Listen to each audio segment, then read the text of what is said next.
Morning, everyone. TGIF. Happy Friday from everyone here at the Remso Republic. I'm talking about producer Ryan. I'm talking about Juliana and myself. I'm your host, as always, Remso W. Martinez. Good morning. It's a Friday. And if you're on Facebook, at work, you're making good life choices. I'm sorry. I'm just really the last couple of days, if you've been tuning into these, usually you'll see like a pile of tissues in front of me. And so far I've been really good about, taking my meds, supporting Big Pharma, that type of thing. And so far, the sinus headaches, they've all gone down. The constant hacking up a lung, that's all gone.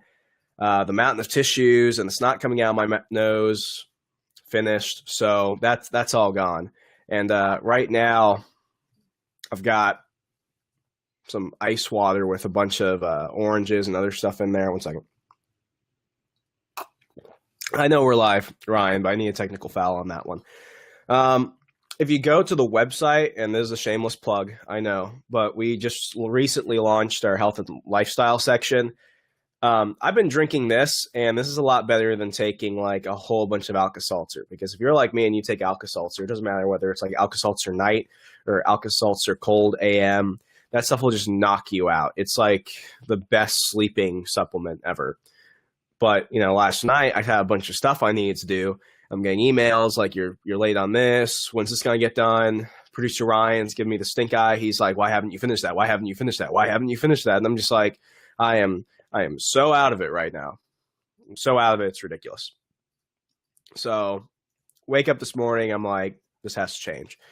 Make myself one of those isogenic smoothies. Love those because they don't taste like cardboard and sawdust with some milk. Got myself a glass of water, and I can talk and I can think, and I can see that we've got 2 people watching live, and that's great because that'll increase later. And this is really good. It's really good because we started doing the show full time on Tuesday. We launched the live show the other day, and so far it's been a raging success because of you. I thank everyone that tunes in every morning. But this is one of those things where people are like, Remso, you could just work at night if you wanted to, or you could just adjust your hours. When you're treating this as seriously as it needs to be treated, you learn real fast that sometimes that still means waking up and shaving in the morning and putting on a collared shirt and looking presentable at least. But enough about that. Recently we've had some deaths and anniversaries in the news. Ryan, you want to go next one? I'm talking about Roger Ailes, who was the founder of the Fox News Network and the Fox Business Channel. We had the anniversary of Andrew Breitbart, the founder of Breitbart, who died several years ago. His anniversary was recently. I'm not going to say it was last week, but it's been within the month. And no, Austin Petersen is not dead, but there's a reason why he's on the ticker, and I'll explain that in a little bit. This is an amazing time to be a libertarian, to be a conservative, to be anyone that just wants commentary that's not bought and paid for constantly by sponsors. Though I will plug my sponsors on the podcast because they're awesome, and you should definitely check out my sponsors because they keep the lights on and they allow me to buy some new toys and stuff. So my sponsors are different. But here's the thing. Right now, we're using a free software. I'm in a very inexpensive, undisclosed location where we work full time. All of the equipment I've gotten through working with friends, donors, sponsors, people that we contract to help us with the show, other people that pay for voice acting gigs like what I do with Gun Owners of America, if you've seen the last couple Gun Owners of America commercials. And, Facebook is free. Twitter is free. The cost to put on a podcast, host a website, and cheers, my friend, good to have you on, and everything else is extremely, extremely cheap. And it's possible to get a massive audience. Look at Julie Borowski, who was a YouTube star, and now she's doing some great policy work. Look at anyone else online. Matt Walsh from The Blaze, he was told years back that he shouldn't be even consider writing. He didn't go to college. Ends up getting in radio, does some blogs and other articles, and he's Matt Walsh, one of the most prolific writers of our time. And now you have me, and I think we're doing pretty good. And you've got my friend Tim Preuss over at Preuss Media and so many others. And it's because people who are passionate about something are going out there and creating the world they want to see. We could easily, just so easily talk about the Roger Ailes sexual harassment situation, but that's been beaten to death. Team Gretchen, strong, by the way. And Andrea Tinteris. If Andrea ever wants to come on the show, that'd be cool. But here's the thing. Let's go ahead and talk about why this is all coming together and what this all has to do with. All in all, when you look at Fox was in, it was in the slumps when Ailes took it from Rupert Murdoch in '96. The idea of having a right-wing, all-day, 24/7 news channel to mimic that of CNN and MSNBC and the others was almost unheard of. But Ailes was able to take it and turn it into the Fox News it is today, the #1 dominating news network in all of cable history. And even though they've had a lineup mix because the left is constantly trying to attack them, they're still there. They're still #1. Tucker Carlson has taken over late night. The 5 got moved to 9 p.m., and they're still going strong. Now let's shift for a second. We've got Andrew Breitbart. Bannon, Drudge. They're taking advantage of the internet right at the dawn of people actually using it. Early 90s, late 80s. Without them, the Clinton scandal, most of every major event from the last 25 to 30 years, Drudge and Breitbart were on the cusp of it.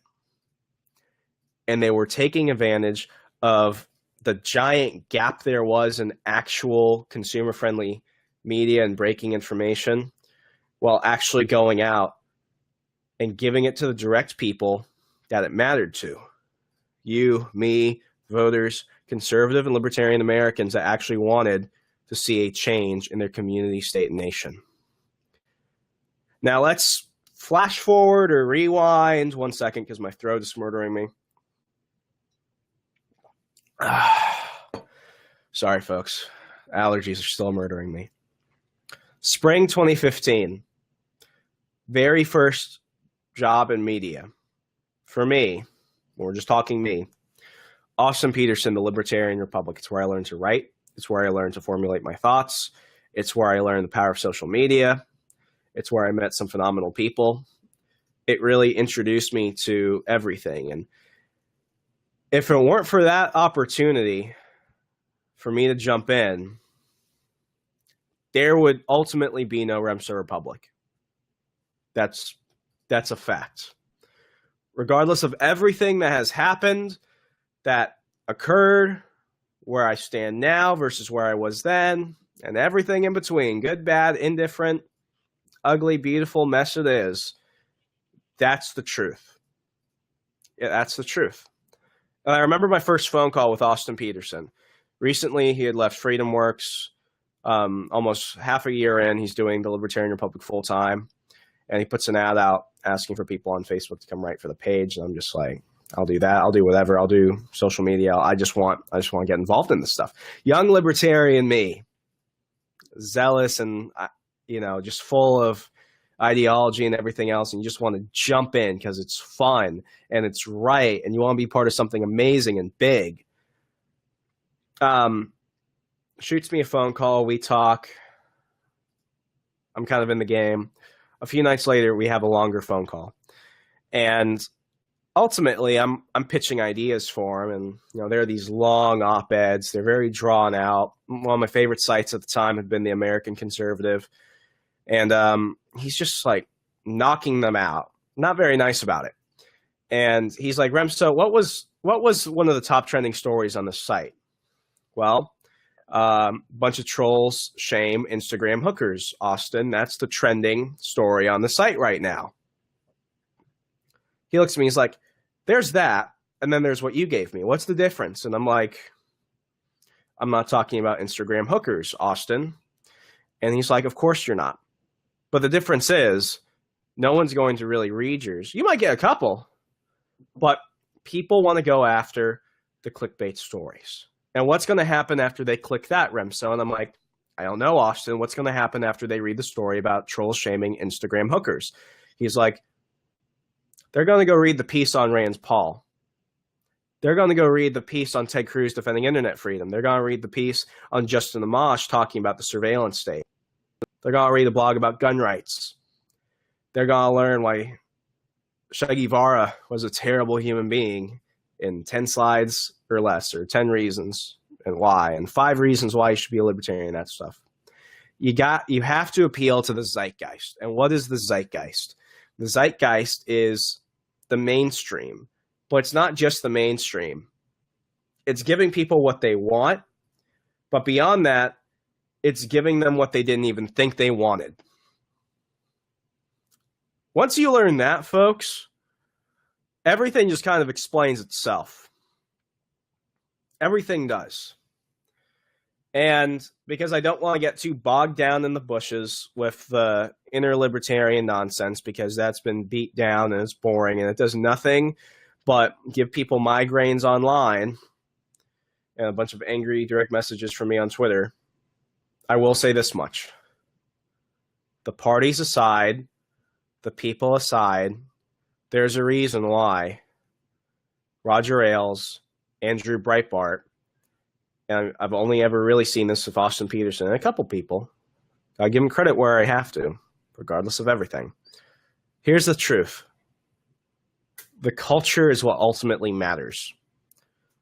If you're not talking to people like actual human beings and throwing out the Knapp and Rothbardianisms and non-intervention, and you're shooting them the same old Ron Paul versus Rudy Giuliani speech 20 million times, you're never going to get them there. It's about confronting the culture in a way that works.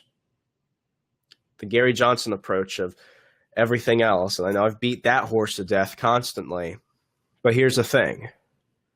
Everything has to start somewhere, but nobody wants to start in terms of where they're not interested. Nobody wants to get involved in something they're not passionate about. And ultimately, you can post the greatest theses on private property and liberty and, the right to self-determination and everything else. But here's the thing.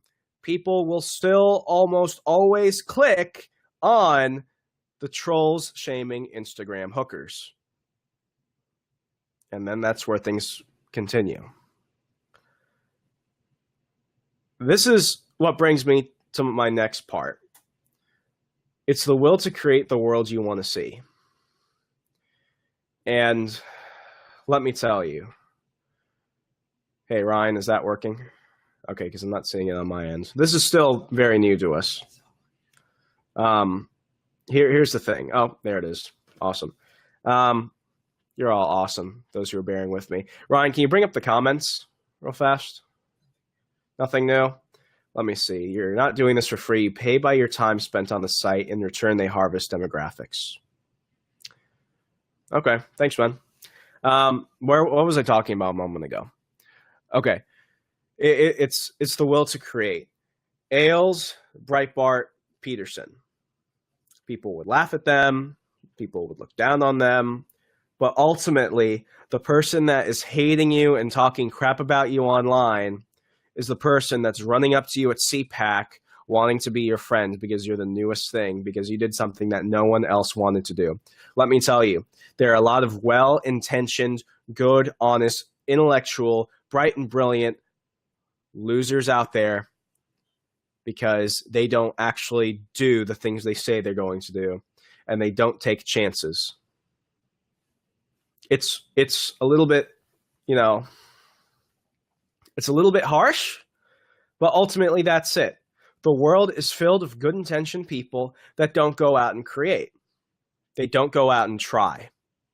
They don't take that courageous first step that goes and actually does something amazing.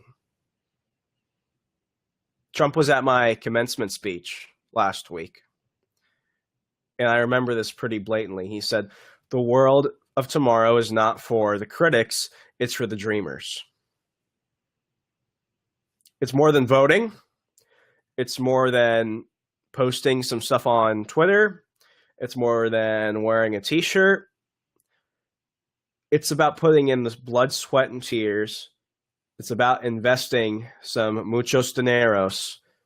And it's about actually going and acting upon the things you don't just talk about, but the things you dream about because you're passionate about it.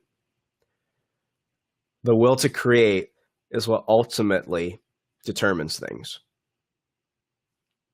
I was just a blogger.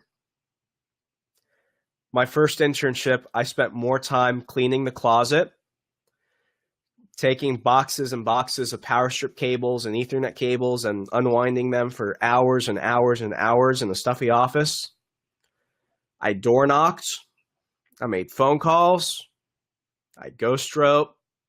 I did a lot of stuff for a lot of people and rarely ever got credit. Years, a lot of time, a lot of successes, and a lot of disappointments. But ultimately, I'm doing all right. I'm not exactly where I want to be. No one's ever satisfied, but I'm okay. I wouldn't be doing this if I wasn't. I'm just a dude from Arizona. There's nothing special about me. I just wanted to create the world I wanted to see. And that was a very, very long journey, and I'm still on it. That's because I took a chance, even when I didn't think it would really work out. And that's ultimately where we are today. But that brings me to a shameless pitch. Please, please, please consider supporting the show. Donate. Check us out on Patreon, patreon.com/Remso Republic. $5 a month. $5 a month. That's like, Ryan, what costs $5 at Starbucks? Nothing? Like more expensive or cheaper? More expensive? Okay. You're going to spend more money on something at Starbucks, which you probably won't even like because they burn their grounds. I'm a Panera's fan. Not just because I want them to sponsor the show. Their iced chais. Oh, I'm probably going to go there after this and get an iced chai from Panera's. Who else loves Panera's? Let me know in the comments. $5 a month, you get exclusive sneak peeks. You get a monthly hangout either through Skype or Google Hangout with me and a special guest of the show. We'll hang out. We'll talk about whatever. We can talk about comics. I don't care. I just want to interact if you guys know what you want from the show and everything else. You get exclusive sneak peeks. You get what we kind of saw yesterday. Yesterday was great. We have our great friends over at Libertarian Country who are giving out free shirts. All you have to do is pay for shipping and handling. That was not even $3. And there's a lot more you can get from all our great sponsors and the future ones we have coming for season 3 if you just help us keep the lights on, keep everything coming, and ultimately helping us grow. Even just sharing this, even just checking things out, dropping a one-time donation over PayPal goes miles. Do that. I'll send you an email. I'll call you. I'll write you a card. I do that for all my donors because I value you. Because as libertarians and conservatives know, the market indicates all things. And if you saw what happened with the Rubin report, YouTube's been going after them. We don't make much money off YouTube. I'm not gonna lie. We don't. It's really hard to monetize this type of stuff when there's such an anti-hate speech. I mean, I screwed up. There's such I'm tired. I was reading something about hate speech this morning. There's such an anti-free speech. I'm gonna get memes like crazy later. There's such an anti-free speech movement out there, and they're targeting people like us that want to actually have honest conversations. So please support the show in any way you can. Help create the world you want to see. Because I think what I've shown you is that I could take a little and stretch it out immensely. And ultimately, it's all for you at home. That's about it. Any questions? Anything else? Any comments, concerns? Our friends from Turkey, are you still watching? What time is it in Turkey? Isn't it like 2 a.m.? Bro, you need some like, I don't know, Ryan, what's that thing that people take to go to sleep? Melatonin. Go take some melatonin or something. It must be like 2 o'clock in Turkey, bro. Or you just really want to watch this live so you can comment, in which you're awesome. Our bro from Turkey, you're awesome. That's about it, folks. Go ahead and find me on Twitter at Remso101. I'll see you Monday, and we'll keep this going. Take care.